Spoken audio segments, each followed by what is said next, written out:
Assalamualaikum warahmatullahi wabarakatuh. Kali ini saya akan menjelaskan materi mengenai sanitary landfill. Yang pertama adalah pengertian sanitary landfill.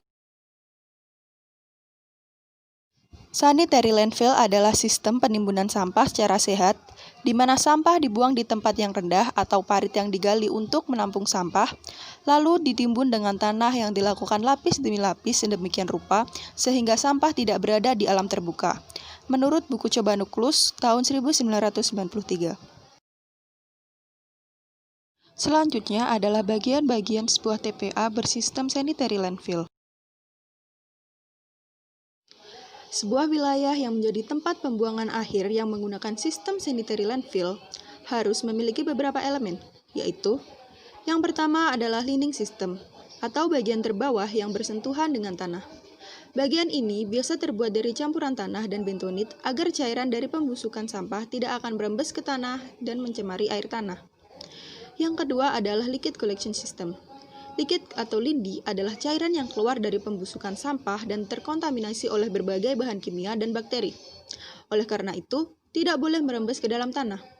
Selain linding system di bagian bawah, di atasnya akan dibuatkan liquid collection system untuk mengumpulkan lindi agar tidak menggenang dan pada akhirnya merembes ke bagian bawah tanah. Cover or cap system. Gunanya untuk mengurangi air. Seperti air hujan yang masuk ke dalam tumpukan sampah agar jumlah liquid atau lindi tidak semakin banyak.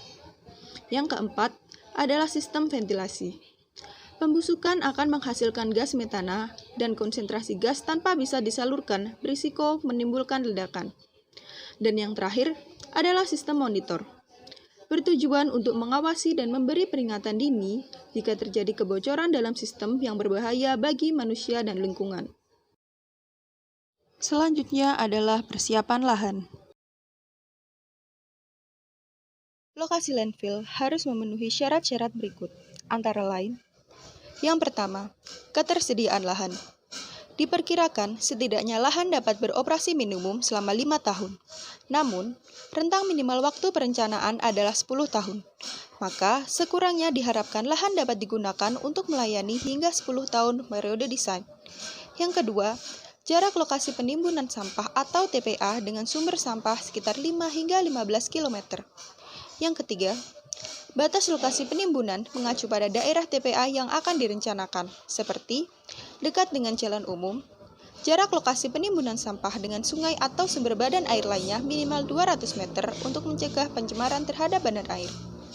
Kemudian, jauh dari tempat pemukiman penduduk, atau 2 km dari pemukiman penduduk, sekitar 15 km dari laut, dan sekitar 200 meter dari saluran air.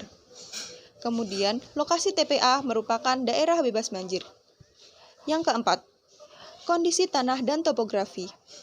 Diperlukan dalam menyediakan bahan material sebagai lapisan penutup tiap harinya dan sebagai penutup akhir atau final cover setelah pengoperasian keseluruhan. Yang kelima, kondisi klimatologi. Dibutuhkan untuk mengetahui tingkat intensitas sinar matahari, kemampuan evaporasi, curah hujan, dan arah angin. Yang keenam, kondisi geohidrologi. Data ini dibutuhkan untuk mengetahui permeabilitas tanah di lokasi TPA. Yang ketujuh, hidrologi. Data ini dibutuhkan untuk memperhitungkan sistem drainase, karakteristik runoff, dan kemungkinan terjadinya banjir. Selain itu, juga untuk mengetahui besarnya intensitas hujan juga mempengaruhi debit lindi yang menghasilkan sampah. 8. Rencana penggunaan akhir. Selanjutnya adalah metode pembuangan akhir.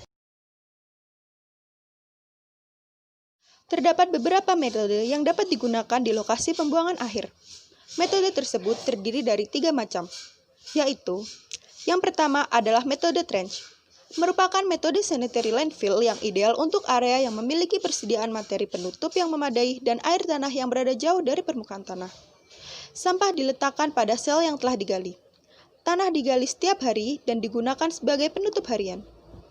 Biasanya, penggalian sel berbentuk persegi dengan panjang dan lebar 305 meter, kemiringan 1,5 dibanding 1, hingga 2:1, Ukuran galian juga bisa berbeda seperti panjang 61 hingga 305 meter, kedalaman 0,915 hingga 3,05 meter, dan lebar 4,575 hingga 15,25 meter.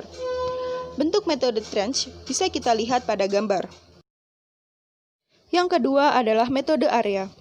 Digunakan ketika suatu daerah tidak mungkin digali karena muka air tanah yang tinggi. Persiapan tempat juga termasuk liner dan instalasi kontrol lindi. Tanah penutup pada metode ini berasal dari area terdekat yang diangkut oleh truk. Jika terjadi keterbatasan tanah penutup sampah, yang telah menjadi kompos dapat digunakan sebagai tanah penutup.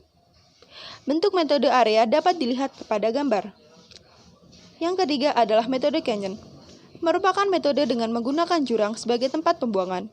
Bagian jurang terdiri dari banyak tumpukan dengan metode operasional yang hampir sama dengan area method.